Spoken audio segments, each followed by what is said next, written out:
ইরানের অন্তত ৩টি পারমাণবিক কেন্দ্রে হামলা চালাল আমেরিকা ও ইসরায়েল।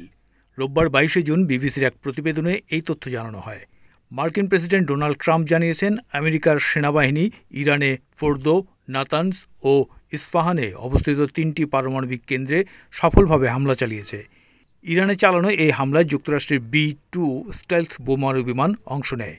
ট্রাম্পের দাবি, অপারেশনের পর সমস্ত মার্কিন বিমান আপাতত ইরানের আকাশসীমার বাইরে আছে। ট্রুথ সোশ্যালে ট্রাম্প লেখেন, এটি মার্কিন যুক্তরাষ্ট্র, ইসরায়েল ও পুরো বিশ্বের জন্য একটি ঐতিহাসিক মুহূর্ত। ইরান সরকারের পক্ষ থেকেও স্বীকার করে নেওয়া হয়েছে মার্কিন হামলার কথা। উল্লেখ্য, ইরানকে আমেরিকা 2 সপ্তাহ সময় দিয়েছিল।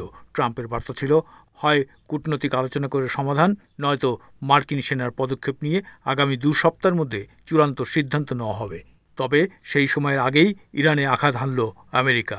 এর আগে 18 জুন এক টেলিভিশন ভাষণে ইরানের সর্বোচ্চ ধর্মীয় নেতা আয়াতুল্লাহ খামেনি যুক্তরাষ্ট্রকে হুঁশিয়ার করে বলেন, ইরানের বিরুদ্ধে সামরিক পদক্ষেপ নিলে আমেরিকা অপূরণীয় ক্ষতির মুখে পড়বে।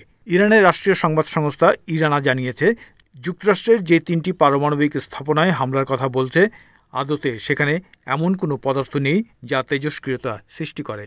এই হামলা মধ্যপ্রাচ্যে চলমান উত্তেজনাকে নতুন উচ্চতায় নিয়ে গেল এবং আন্তর্জাতিক মহলে এর তীব্র প্রতিক্রিয়ার আশঙ্কা করা হচ্ছে।